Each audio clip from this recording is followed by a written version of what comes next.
मागील भागात. रितेश: हो, मी समजू शकतो एका वर्षानंतर कॉलेजला जाण्याच्या फिलिंग्स. प्रिया जरा गोंधळली, पण विचार केला, जाऊ दे, आपल्याला काय करायचे आहे. पण तिचं मन म्हणत, असे का बोलले हे? यांना पण ड्रॉप लागला होता की काय? ती शेवटी विचारतेच, तुम्ही कसं काय समजू शकता त्या फिलिंग्स? आता पुढे. रितेश: अगं, मला पण ड्रॉप लागला होता दुसऱ्या वर्षाला. प्रिया: हो का?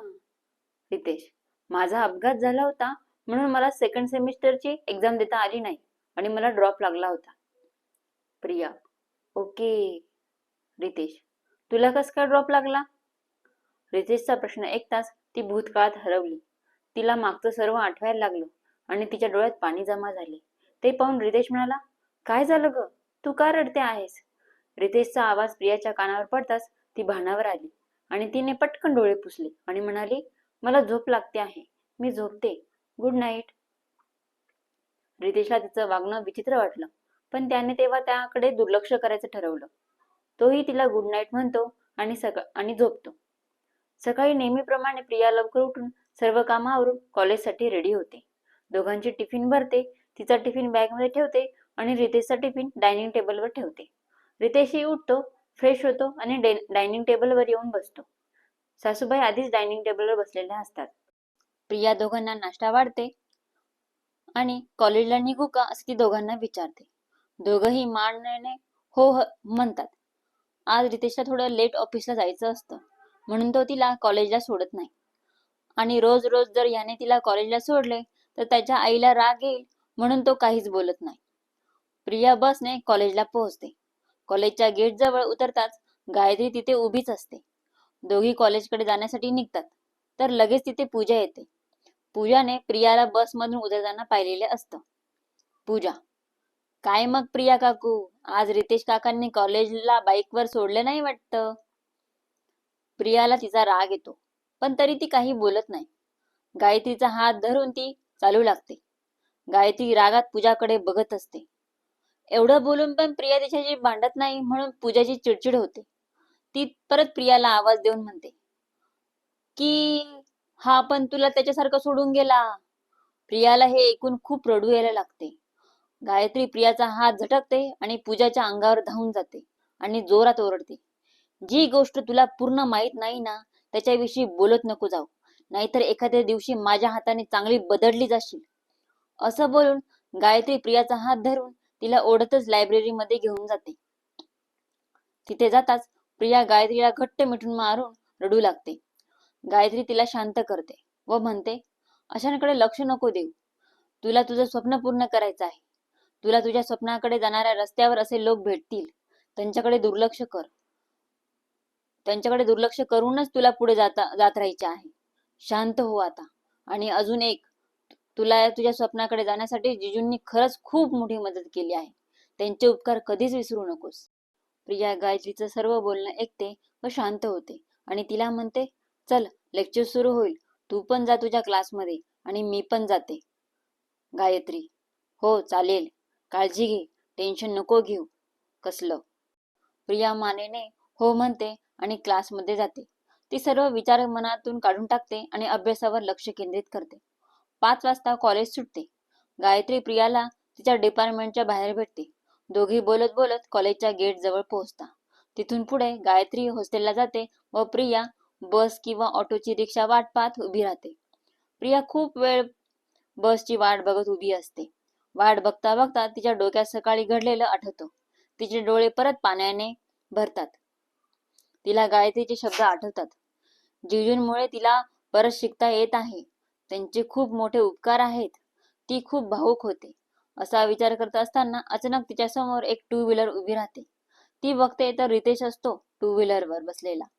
ती त्याचाच विचार करत असते आणि तो असा समोर उभा पाहून ती पळत जाऊन त्याला मिठी मारते आणि त्याच्या कानात ती थँक्यू म्हणते. तिच्या अचानक मिठी मारल्याने तो गोंधळतो. कॉलेजच्या गेट जवळ बसची वाट बघत थांबलेले काही मुलं आणि मुली त्यांच्याकडे आश्चर्याने बघता. रितेशचे हात तिच्या पाठीवर विसावणार इतक्यात त्याचा आजूबाजूला लक्ष जातं. रितेश: प्रिया, काय झालं तुला? कोणी काही बोललं का? अगं सर्व आपल्याकडे बघत आहेत. त्याच्या आवाजाने ती भानावर येते आणि झटकन त्याच्यापासून बाजूला होते. ती खाली मान घालून त्याला सॉरी म्हणते. तो, ठीक आहे, गाडीवर बस, या विषयावर आपण नंतर बोलू. ती पटकन त्याच्या मागे बसते. तो गाडीला किक मारतो आणि गाडी घराच्या दिशेने पळवतो. ती गाडीवर शांत बसलेली असते. ती विचार करते, आपण काही विचार न करता त्यांना कस काय मिठी मारली, आणि तेही असं ओपन स्पेस मध्ये. हे काय विचार करतील आपल्याबद्दल? आता घरी जाऊन नक्कीच विचारतील. तेव्हा काय सांगायचं? बस स्टॉपवरील सर्व मुलं आणि मुली बघत होते. तिला खूप लाज वाटू लागते. पण आता काय करणार? जे घडायचं ते घडून गेलेलं असते. त्यावर विचार करून ते दुरुस्त करता नाही येणार. म्हणून ती मान खाली घालून बसलेली असते. ते दोघं घरी पोहोचतात. प्रिया गाडीवरून खाली उतरून सरळ घरात निघून जाते. ती अशी निघून जाताच रितेश विचार करतो, काय मुलगी आहे यार, काही कळत नाही. स्वतःहून काही बोलत नाही. मी काही विचारलं तर फक्त मान हलवून हो किंवा नाही म्हणते. आणि कधी कधी अशी अचानक मिठी मारते. काय चालू आहे तिचं काय माहिती. तो गाडी पार्क करतो आणि घरात येतो. रितेश घ्यायला आल्यामुळे ती रोज पेक्षा अर्धा तास आधी घरी पोहोचते. ती लगेच फ्रेश होऊन सर्वांसाठी चहा ठेवते आणि जाऊबाईंना स्वयंपाकात मदत करते. रितेश फ्रेश होतो आणि हॉलमध्ये सोफ्यावर येऊन बसतो. प्रिया रितेश आणि सासूबाईंना चहा देते. रितेश तिच्याकडे बघतो, पण ती चहा देताना पण खालीच पाहते. थोड्या वेळाने सर्व जेवायला बसतात. तेव्हा रितेश आईकडे विषय काढतो. आई, उद्या बॉसच्या वाईफचा वाढदिवस आहे, तर बॉसने पार्टी आयोजित केली आहे आणि सर्वांना जोडीने बोलवलेले आहे. तर उद्या प्रियाला घेऊन जाऊ का पार्टीसाठी? रितेशची आई, जा ना बेटा, यात विचारांसारखे काय आहे? रितेश, थँक्यू आई. उद्या 7 वाजता निघायचे आहे. आम्ही जेवणही तिकडेच करू. रितेशची आई, बरं बरं, चालेल. प्रियाचं तर लक्षच नसतं. तिचं सर्व लक्ष तिने सायंकाळी कॉलेज जवळून करून ठेवलेल्या मॅटरकडे असतं. सर्वांची जेवणं होतात. प्रिया किचनावरून बेडरूम मध्ये येते. रितेश मोबाईलवर काहीतरी करत बसतो.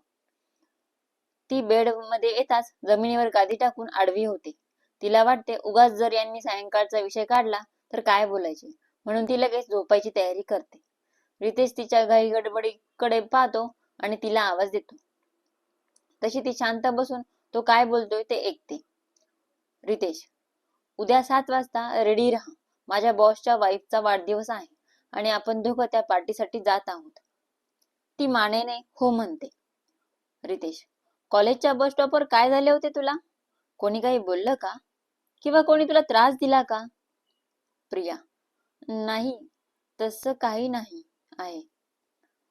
रितेश, मग तू माझ्या कानात थँक्यू का म्हणालीस?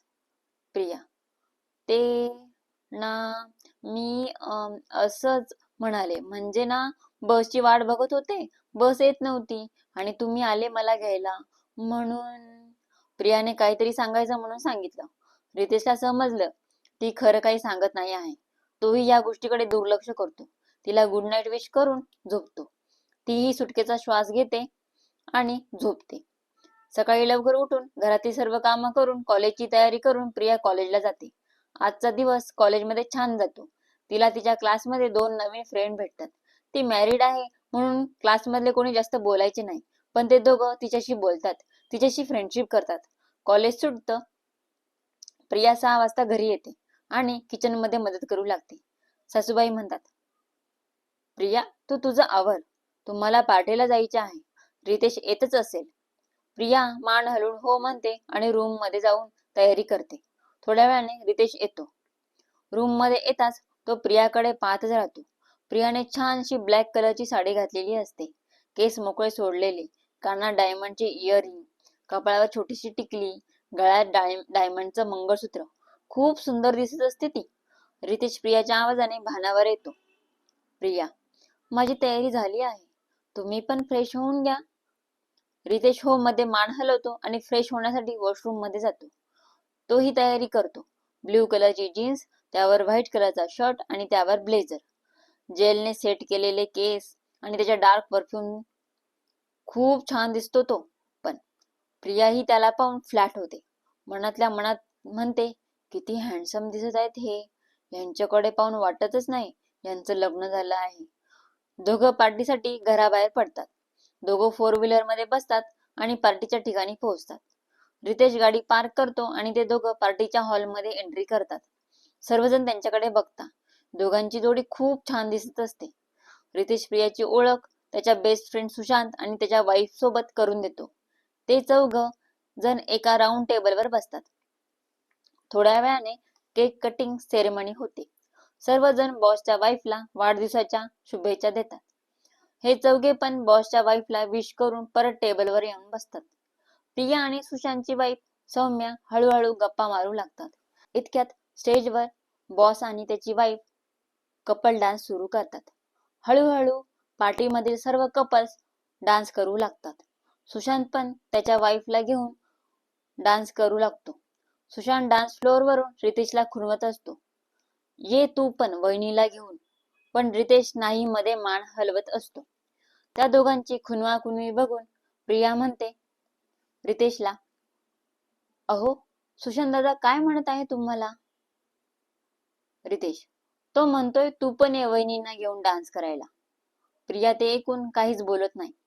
प्रिया डान्स करणाऱ्या सर्व कपल्सकडे टक लावून बघत असते. कोण कसं नाचतं आहे ते बारीक निरखून बघत असते. रितेश पण डान्स करणाऱ्या कपल्सकडे बघत असतो. शेवटी त्याच्या भावना कंट्रोल होत नाही. तो उठतो आणि तिच्या पुढे हात करून तिला डान्स करण्यासाठी विचारतो. प्रिया ही लगेच हो म्हणून त्याच्या हातात हात देते. मग दोघं डान्स फ्लोअरवर जातात. दोघं आधी आजूबाजूला बघता आणि मग एकमेकांकडे बघता. तो तिचा हात धरून हळूच तिला जवळ ओढतो. त्याने तिला ओढल्यामुळे ती एकदम त्याच्या मिठीत येते. ती लगेच त्याच्यापासून थोडी लांब होते आणि त्याच्या खांद्यावर दुसरा हात ठेवते आणि तोही तिच्या कमरेवर त्याचा दुसरा हात ठेवतो. ते दोघं एकमेकांच्या डोळ्यात डोळे घालून बघत असतात. त्याच्या हाताचा तिला कमरेवर स्पर्श होताच तिच्या अंगावर सर्रकन काटा उभा राहतो. हळूहळू ते दोघं त्यांचे पाय सोबत पुढे मागे करू लागतात आणि त्यांचा कपल डान्स सुरू होतो. बॅकग्राऊंडला गाणेही सुरू असते. त्याच्या दणकट खांद्यावर हात ठेवायला तिला खूप सेफ फील होत असतं आणि तिच्या नाजूक कमरेवर हात ठेवल्यावर तिची सॉफ्ट स्किन त्याला फील होताच तो तिच्याकडे आकर्षित होतो. हळूहळू ते एकमेकांना मिठी मारून डान्स करू लागतात. गाणं संपतं आणि सर्व कपल स्वतःसाठी टाळ्या वाजवतात. तेव्हा ते दोघं भानावर येतात आणि एकमेकांपासून लांब होतात. दोघं कपल डान्स झाल्यानंतर जेवणासाठी जातात. प्रियाची आणि सौम्याची आता चांगली गट्टी जमते. त्या दोघी जेवणाचं ताट घ्यायला जातात तेव्हा सुशांत रितेशला म्हणतो, काय रे, तू तर म्हणतो तुझं आणि प्रियाचं नवरा बायको सारखं काही नाही. मग डान्स करता करता तर तुम्ही खूप रोमॅन्टिक झाले होते आणि एकमेकांमध्ये हरवून गेले होते. काय बाबा, काय चाललं आहे तुझं? रितेश, नाही रे, असं काही नाही आहे. आमच्यात खरंच काही नाही आहे. ते तर तू डान्स करायला बोलवलं म्हणून. सुशांत, हो का, बरं बरं, तेच म्हटलं तू इतक्यात मोनिकाला विसरलाय की काय? रितेश मोनिकाचं नाव ऐकताच दुःखी होतो. त्याचा मूडच जातो. त्याचा पडलेला चेहरा पाहून सुशांत म्हणतो, सॉरी भावा, चूक झाली, तुला दुखवायचं नव्हतं मला. Ritesh, it's okay. जेवण झाल्यावर घरी जाण्यासाठी दोघं कपल निघतात. रात्रीचे 12 वाजले असतात. रितेश शांतपणे गाडी चालवत असतो आणि प्रिया खिडकीमधून बाहेर बघत असते. ती खूप लाजत असते. तिला त्या दोघांनी केलेला डान्स पुन्हा पुन्हा आठवत असतो आणि त्यामुळे तिच्या गालावर लाली पसरलेली असते. पण इकडे रितेश मनातल्या मनात स्वतःवर चिडचिड करत असतो. मी कस काय असं वागू शकतो?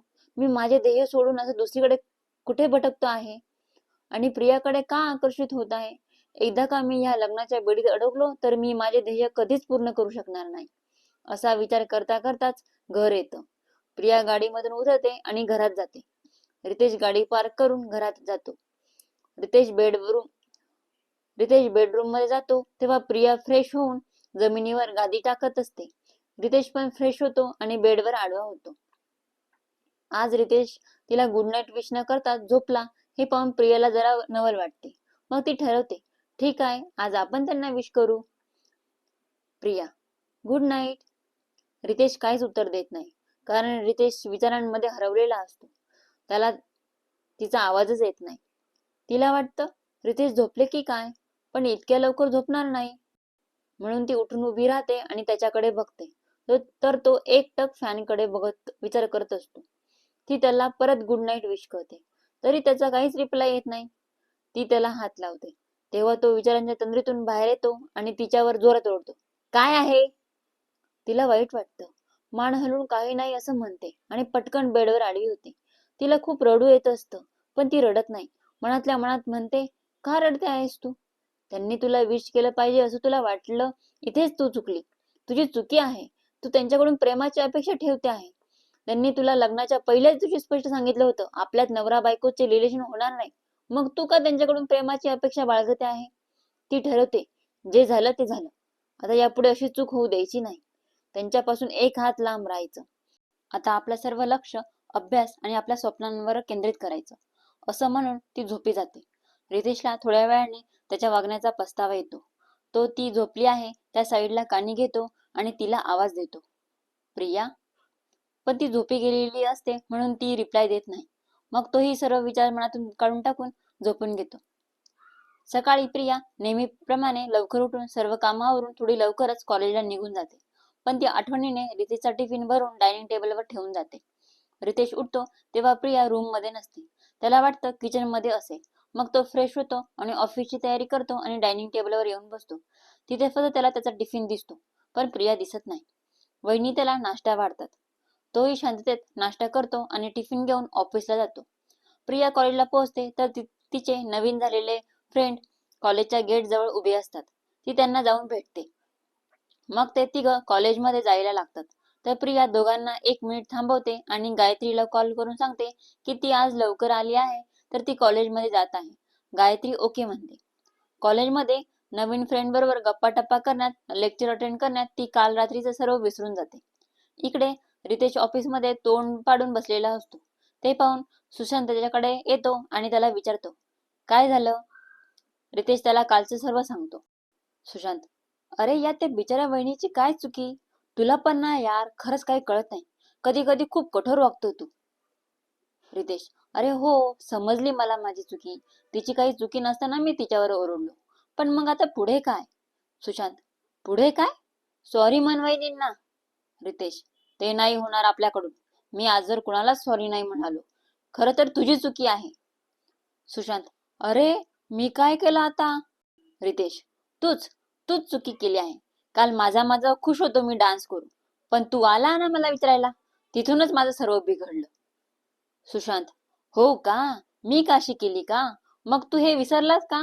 काल मी तुला विचारल्यावर तुझा चेहरा पडला होता तेव्हा लगेच सॉरी पण म्हणालो मी. रितेश फक्त हो मध्ये मान हलवली. सुशांत, आता का गप्प झालास? बोल की.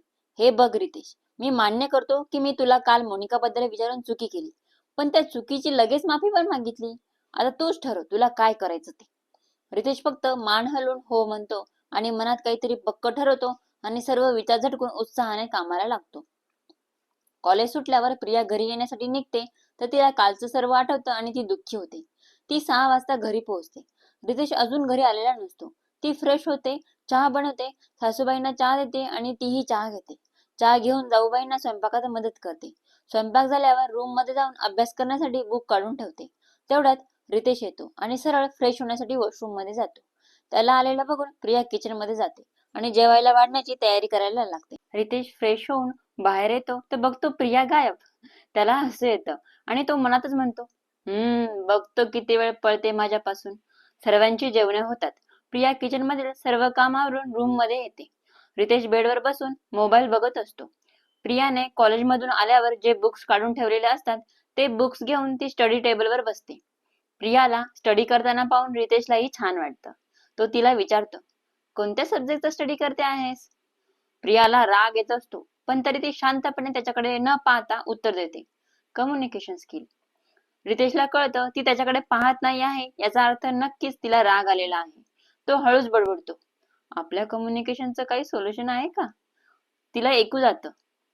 ती, कशाबद्दल सोल्युशन हवं आहे तुम्हाला? काय वाटतं तुम्हाला? प्रिया रितेशवरचा राग सोडून त्याच्याशी बोलेल का? जाणून घेण्यासाठी पुढचा भाग नक्की ऐका. कथा आवडल्यास नक्की लाईक, शेअर आणि कमेंट करा आणि सबस्क्राईबही करा. थँक्यू.